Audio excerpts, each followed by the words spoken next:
Sobre o Moraes também, o ministro Alexandre de Moraes, acho que o próprio áudio dessa senhora é muito categórico, e há outras mensagens de redes sociais, inclusive enviadas para o próprio Supremo, ameaçando a Corte como um todo, ou seja, não só o ministro Alexandre de Moraes, mas especificamente nesse caso, a fala dessa senhora, dizendo que o alvo dessa pessoa era sim o ministro Alexandre de Moraes. E aqui voltamos à nossa pauta da gravidade da situação, que não é algo que a gente possa tratar de maneira distinta do que não com o rigor necessário como um ato terrorista e como uma atuação violenta para a abolição do Estado Democrático de Direito. Há indícios de um planejamento de longo prazo. Essa pessoa já esteve em outras oportunidades em Brasília, inclusive, segundo relatos de familiares, estava aqui em Brasília no começo do ano de 2023. Ainda é cedo dizer se houve participação direta ou não nos atos de 8 de janeiro, isso a investigação apontará, mas essa pessoa estava aqui no começo do ano e hoje na residência na Ceilândia há uma mensagem escrita nas paredes, enfim, no espelho da residência, fazendo menção a um ato de pichação que foi feito no 8 de janeiro na Estátua da Justiça. E ali é importante se dizer que não é só um ato de pichação. Ali é um ato gravíssimo que atenta contra o Estado Democrático de Direito. Essa pessoa está presa até o presente momento e que mostra essa vinculação desses grupos radicais que culminam com essa barbárie que aconteceu ontem na tentativa de matar ministros da Suprema Corte e também que culminou com esse lamentável episódio do suicídio dessa pessoa. A investigação também buscará apontar o material que foi utilizado para cometer esses atos.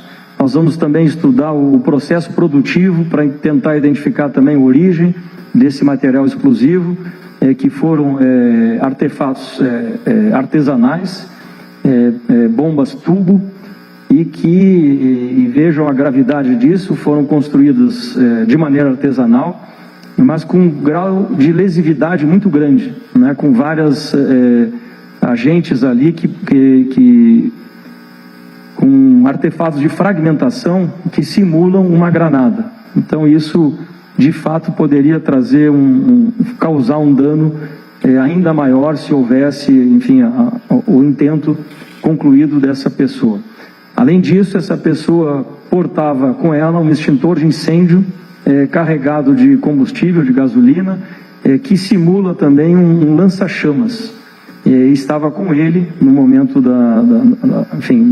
do encontro e que apontam, reitero, a gravidade dessa situação que nós encontramos. No porta-malas do veículo, vários fogos de artifício, montados, estruturados, inclusive apoiados em tijolos, para que fossem canalizados por uma única direção, que foi de fato acionado, causou inclusive incêndio parcial do veículo. E também esse trailer, que já foi alugado há alguns meses, não foi uma coisa bem recente, e que estava num ponto estratégico ali nas proximidades do STF, o que nos aponta para, de fato, um planejamento de médio, talvez de longo prazo, e que canalizam e sinalizam a gravidade de tudo isso que foi feito. Não sabemos ainda a motivação do crime, estamos trabalhando, como eu já disse, com essas hipóteses criminais de uma ação terrorista, mas também da ação de abolição violenta do Estado Democrático de Direito. E esse caso se conecta, como também já rapidamente mencionei, com outras investigações nossas aqui da Polícia Federal, que a partir inclusive desse sinal muito claro, dessa mensagem deixada pela pessoa que se suicidou ontem, revela que de fato há conexões e, portanto, nós vamos trabalhar com a nossa equipe, com o apoio da Polícia Militar, com o apoio da Polícia Civil, para que a gente consiga, de fato, elucidar esse episódio. O inquérito foi instaurado ontem, encaminhado à Suprema Corte e agora está na presidência para definir a competência, qual ministro será o ministro relator, do episódio. Não sei se, enfim, nesse espaço de tempo aqui já foi feita essa distribuição, mas o encaminhamento está para a deliberação do presidente ministro Barroso. Então, eu, com essa breve síntese aqui, relato um pouco do que aconteceu. O inquérito está sob sigilo. Eu já antecipo que detalhes da investigação haverá limitações para que a gente aqui avance, mas eu me coloco à disposição para eventuais perguntas que tenham. Em relação à residência, o apoio, nós também já conversamos com a proprietária, o imóvel alugado, mas, enfim, ainda muito impactada pelo episódio. Vamos ter uma segunda oportunidade de conversar e identificar isso. Eu vejo, e isso é um dado público, as redes sociais com muita mobilização de outras pessoas. Agora, a investigação que dirá, né, se essa pessoa agiu isoladamente ou agiu em conjunto com demais, inclusive com apoio e talvez, enfim, a investigação dirá se houve apoio financeiro, apoio logístico para isso. Então, essa é a questão que a gente vai buscar também na investigação. Vamos somente pedir uma orientação para o jornalista. Ficou, perdão. E também o que foi apreendido, se o senhor pudesse falar do que foi apreendido até agora. A ficha criminal eu não tive acesso, isso são dados que a investigação terá. Mas em relação às apreensões, nós apreendemos ainda material explosivo na residência dele. Apreendemos agora, há instantes, um telefone celular, que talvez seja um caminho importante para a gente avançar nessa investigação, e também vários artefatos ainda na residência e no trailer. E aqui tem um ponto que reafirma a gravidade dessa situação. Nossa equipe fez buscas na residência da Ceilândia e, felizmente, utilizamos a boa doutrina da nossa instituição e da Polícia Militar também para fazer a entrada nesse tipo de ambiente. E entramos com um robô, né, o nosso robô antibombas. Entramos na residência, o robô entrou na residência e, ato contínuo, ao abrir uma gaveta para fazer a busca, houve uma explosão. Uma explosão gravíssima que salvou, o uso do robô salvou a vida de alguns policiais que, se tivessem ingressado na residência, certamente não sobreviveriam àquela intensidade da explosão. Então, na residência encontramos também outros artefatos, muitos até pela sensibilidade têm que ser destruídos, e outros materiais que coletamos, e eu diria, acho que de muita relevância, a apreensão do celular. Sara Teófilo, Globo. Peço apenas, pessoal, para a gente limitar uma pergunta para o profissional, porque a lista é grande. Sara Teófilo. Oi, doutor. Eu queria entender... Aqui, doutor. Aqui é na sua direita. O Francisco, ele publicou nas redes sociais que os ataques começariam dia 13 e terminariam dia 16. Eu queria entender se a PF trabalha já com a hipótese de que ele pode ter espalhado explosivos em outros lugares da cidade.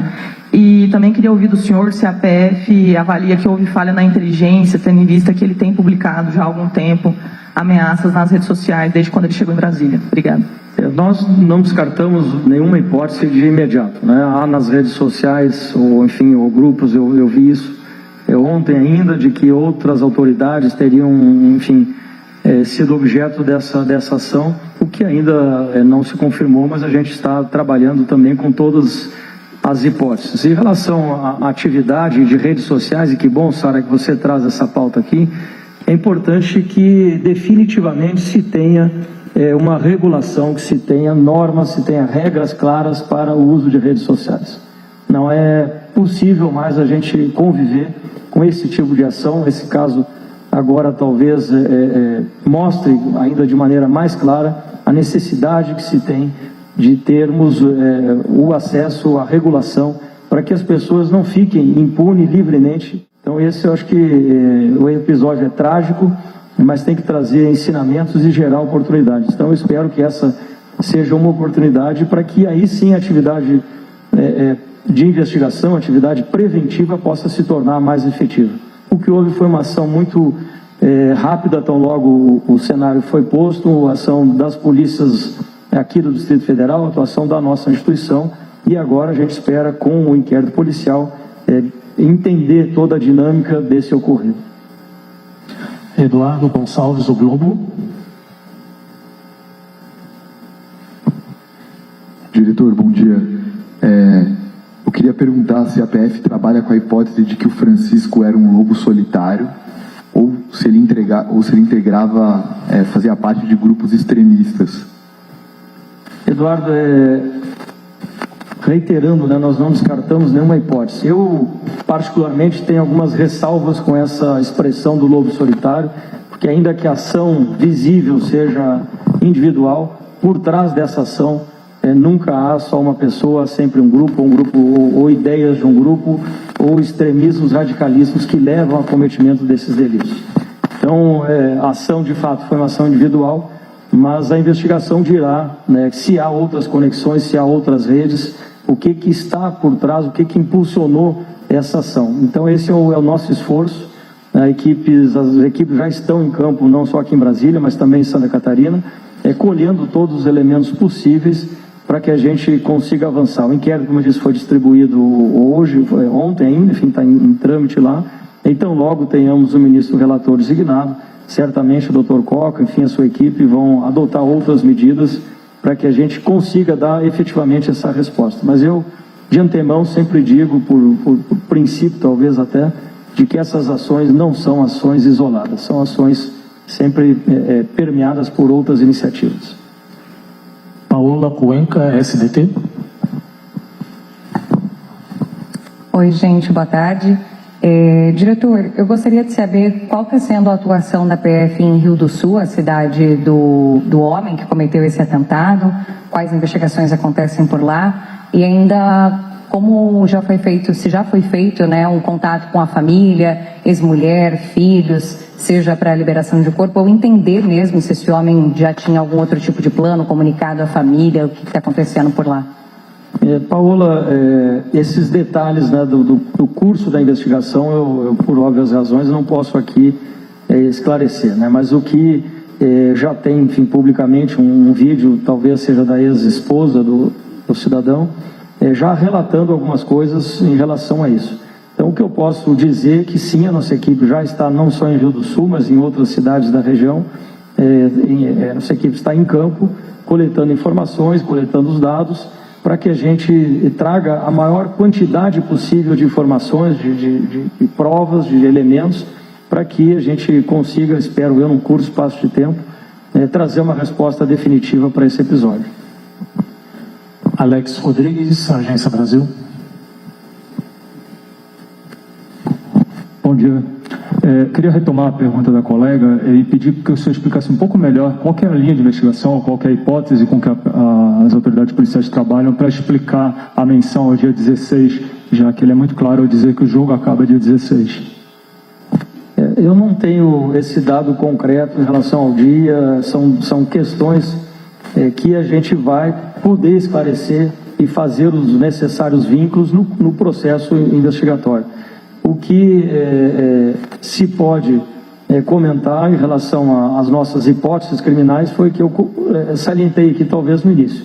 Nós trabalhamos com fundamentalmente duas hipóteses, a questão, e que não se excluem, né, pelo contrário, podem ser complementares, a questão da abolição violenta do Estado Democrático de Direito e ação terrorista.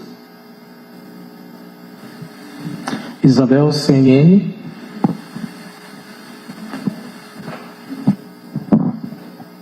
Oi, doutor Andrei, bom dia aos demais. Doutor Andrei, queria entender melhor essas conexões que o senhor se referiu. A gente entende que há sigilo da investigação, mas se a gente pode estabelecer algo relacionado ao 8 de janeiro e saber se há expressamente algo relacionado ao ministro Alexandre de Moraes, já que a própria ex-esposa dele também já mencionou que ele teria o objetivo de matar o ministro do Supremo Tribunal Federal. Queria entender o que o senhor poderia falar disso para a gente e saber se vocês conseguiram também traçar o itinerário dele nos últimos dias, entender como foi a saída na Câmara dos Deputados, que dia que ele teve acesso ao Supremo Tribunal Federal, já que tem imagens dele justamente ali dentro do plenário da Suprema Corte, se ele usou essas visitas também para tentar fazer uma espécie ali de estudo de campo. Obrigada. Em relação às pesquisas, né, que estão sendo feitas, e é importante também que se diga, né, a nossa integração aqui com a polícia do Senado, com a polícia, a polícia da Suprema Corte, a segurança da Suprema Corte para que a gente tenha essa rápida troca de informações, preservação de imagens, de dados, e também do Congresso. Inclusive já vi um parlamentar dizendo que era seu amigo e recebeu essa pessoa lá nessa visita, nesse processo lá. Então isso vamos poder apurar e trazer todos esses elementos no curso da investigação, de maneira a preservar todas as provas, de preservar tudo aquilo que temos. E vejam a importância também, voltamos aqui às redes sociais, da possibilidade da polícia judiciária fazer a preservação dos dados de redes sociais para que no futuro, com autorização judicial, o acesso pleno seja feito. A vinculação em relação a esse episódio, do que eu posso aqui publicamente comentar, é muito clara, já publicada inclusive nos jornais de hoje, em relação a mensagens deixadas na residência dele, citando uma terrorista, enfim, uma pessoa, terrorista não tecnicamente aqui falando, mas citando uma pessoa que atuou violentamente no dia 8 de janeiro. Então isso nos aponta, é um dos elementos, não é o único, mas nos aponta uma relação direta com esses episódios. Além do que você mencionou, um áudio da ex-esposa que cita que ele estava aqui no começo do ano de 2023, ainda que ela tenha dito que achava que o 8 de janeiro ele não estava no local, mas que ele estava aqui em Brasília durante esse período e teve várias vezes nesses períodos de tempo. Então, são elementos que alguns que já apontam nesse sentido, e a investigação, ao concluir, seguramente trará todos os elementos coletados.